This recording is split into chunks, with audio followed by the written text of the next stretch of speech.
Throughout my life, one thing has always been there for me, as long as I can remember. Music. Music has got me through difficult times and also wonderful times. One of my earliest memories I can think of is my uncle taking me to his room and we'd be listening to the oldie station for hours on end. See, I lived in a small town called Planada. This town is pretty small, about the size of Sanger. Even though it's small, it was big enough for me. Another memory, and this is where my art experience started, was when I was in church with my grandmother, my nana. We have a church called the Gospel Lighthouse. It may be small, but this place had music I've never heard of, and the excitement I had there was amazing. I was roughly around 4 years old when I went with my nana to the church.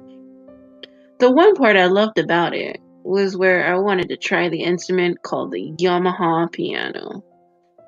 This grand piano was music to my ears, and I wanted to get my hands on it. The lady who played it noticed I had an eye for it and started showing me the keys. Once she did, I started getting the hang of it, and even playing small things like Twinkle Twinkle Little Star and other things. That lady gave me the spark I needed to play the piano. The more I grew, I started doing harder pieces like Bach, doing dun dun dun dun, dun dun dun dun, and other music too. But the thing is, see, I can't really read music for the life of me. I learned how to play it by ear, so it was pretty easy when I heard the music a couple times. With the piano, I learned how to listen for each key and just played what felt to me. I didn't want to learn the notes and the keys because, as Stevie Nicks says, when you learn how to play, it takes away the feeling of it. I really didn't want to take away the feeling knowing what the keys I'm pressing. I want to feel the piano. I want to hear the keys, not know what the keys are.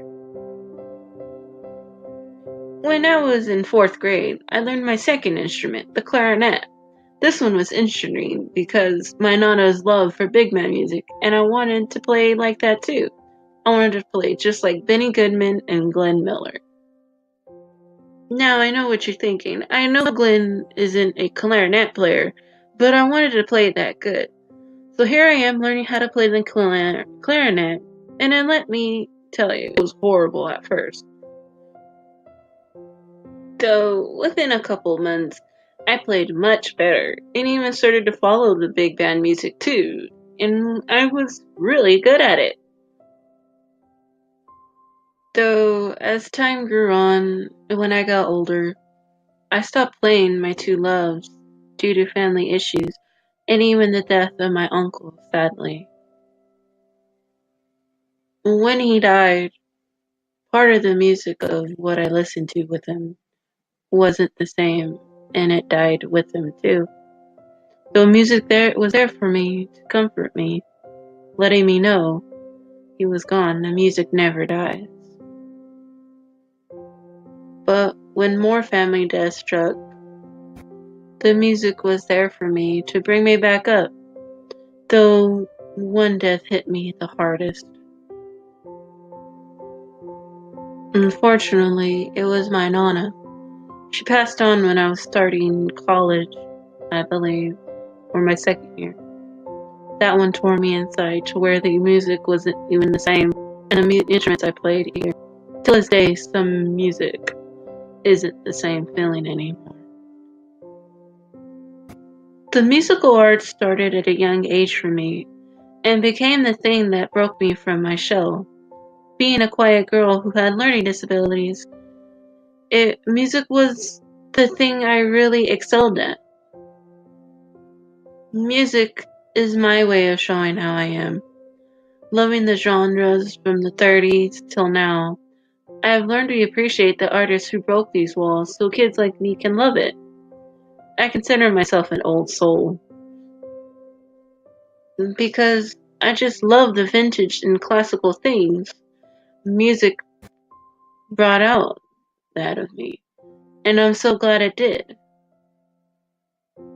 I can't thank music enough for bringing that out, and my family for giving me the taste of it, and to understand where music comes from all over the world.